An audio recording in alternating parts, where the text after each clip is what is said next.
ժողովրդին ասում ձեզ համար տուն առնի տա։ Բոլոր տաքսիստներին եմ ասում այս եթերով և բոլոր նման մտածող հայաստանաբնակ բնակիչներին։ Քոչարյան Ռոբերտը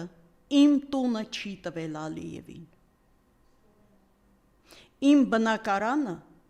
նվեր է տվել, իմ երկիրը նվեր է տվել Նիկոլ Փաշինյանը։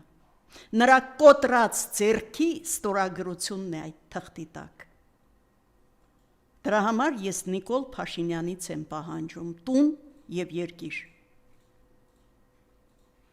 Ղարաբաղի հարցը փակված է։ Ինչով ես փակել, քանի ղարաբաղցու ես տուն տվել, հլա ասա տեսնեմ։ Քանի ղարաբաղցու ես նրա ունեցած վնասը հատուցել, փոխհատուցել։ Նա 3 միլիոն է թողել Ղարաբաղում։